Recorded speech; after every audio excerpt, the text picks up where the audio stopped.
तो ताहिर जी ये पूछ रहे हैं कि you attract what you are, इस स्टेटमेंट में कितनी सच्चाई है? ये स्टेटमेंट क्या वाकई में ट्रू है, ये काम करता है या ये काम नहीं करता है? तो मेरे अकॉर्डिंग, मेरे पॉइंट ऑफ व्यू से, अगर हम इसे गहराई से समझ ले कि you attract what you are, इसका सेंस क्या है, इसका मतलब क्या है, अगर हम इस बात को समझ जाएं तो वाकई में ये चीजें काम करती हैं। क्योंकि मैं हमेशा इस बात को कहता हूं कि you don't attract what you want, you attract what you deserve. आप वो अट्रैक्ट नहीं करते हैं जो आप चाहते हैं, बल्कि आप वो अट्रैक्ट करते हैं जो आप डिजर्व करते हैं, या आप जिसके लिए खुद को डिजर्विंग समझते हैं। और इसी को एक अलग वे में कहा जा सकता है कि you attract what you are. अब समझने की कोशिश करते हैं। सपोज करिए कि कोई पर्सन है, वो पर्सन एथलेटिक्स में काम में परफॉर्म करने की कोशिश कर रहा है, काम कर रहा है, वो स्पोर्ट्स पर्सन है, राइट? और वो हर रोज मेहनत कर रहा है, हर रोज अपने आप को एक ज्यादा बेहतर एथलीट बना रहा है, और उसके अंदर ये फीलिंग आ रही है कि I deserve gold medal, I deserve this success, और उसके लिए मैं फाइट कर रहा हूँ, मैं मेहनत कर रहा हूँ।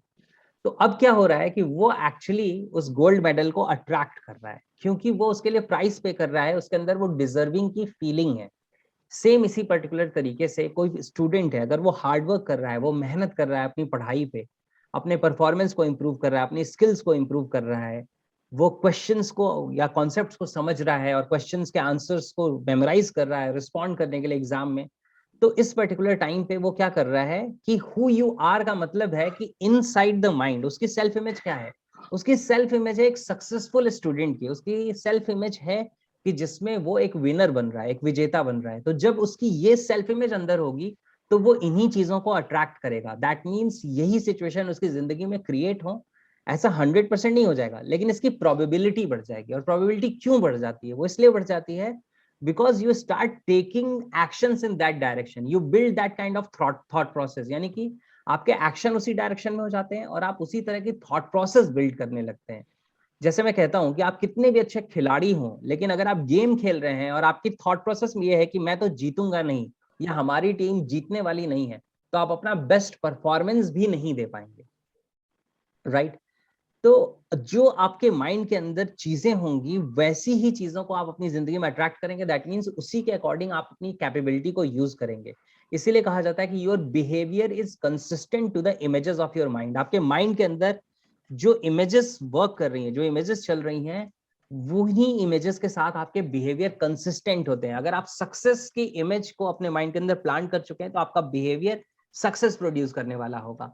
अगर आप अपनी सक्सेस को लेके डाउटफुल हैं, आपकी इंटरनल सेल्फ इमेज ये है कि I have some doubt that whether I am going to get success और नॉट, तो आपके बिहेवियर भी वैसे ही होंगे जो बता देंगे कि आप अपनी सक्सेस को लेके श्योर नहीं, आप डाउटफुल हैं, और वैसे ही रिजल्ट आपकी जिंदगी में आएंगे। और अगर उसके बावजूद भी कभी रिजल्ट मिल जाते हैं तो इट इज जस्ट कोइंसिडेंस। वो रिजल्ट आपने अट्रैक्ट नहीं किए, वो रिजल्ट आपने प्रोड्यूस नहीं किए, वो कोइंसिडेंस था कि आपको मिल गया। But those kind of results don't stay, यानी कि वो उस तरह के रिजल्ट्स जिंदगी में रुकते नहीं है, टिकते नहीं है। तो इसीलिए बहुत ज्यादा जरूरी है कि हम अपने आप को डिजर्विंग बनाएं। ये बहुत ज्यादा जरूरी है कि हम अपने माइंड में अपने आप को कैपेबल बनाएं, अपनी वो सेल्फ इमेज बिल्ड करें जो लाइफ, जो रिजल्ट्स हमें चाहिए। क्योंकि जब वो आपके माइंड में होते हैं तो आप उस डायरेक्शन में नोइंगली भी और अननोइंगली भी आप उस डायरेक्शन में आगे बढ़ते चले जाते हैं। और ये बहुत ही ज्यादा इंपॉर्टेंट है। जैसे आपने अपने माइंड में अपनी इमेज बना ली है कि you are a healthy person, तो नोइंगली तो आप चूज करेंगे कि मुझे क्या खाना चाहिए और क्या नहीं खाना चाहिए, कितनी देर एक्सरसाइज करनी चाहिए। लेकिन अननोइंगली भी जब आप खा रहे होंगे कुछ, सपोज करिए कोई फास्ट फूड खा रहे हैं, तो आपकी अंदर से फीलिंग नहीं होगी ज्यादा खाने की। क्यों? क्योंकि आपके माइंड के अंदर जो इमेज है उसके साथ वो मैच नहीं कर रहा है आपका बिहेवियर, राइट? कोई इंसान है जो अपने आप को फैट समझता है, वो फैट समझता है इसलिए वो फैट ही बना रहता है और फैट होता चला जाता है, क्योंकि उसके माइंड के अंदर जो इमेज है, उसके बिहेवियर उससे कंसिस्टेंट होंगे automatically, right? So this is my point of view on you attract what you are. I hope कि this will give some clarity.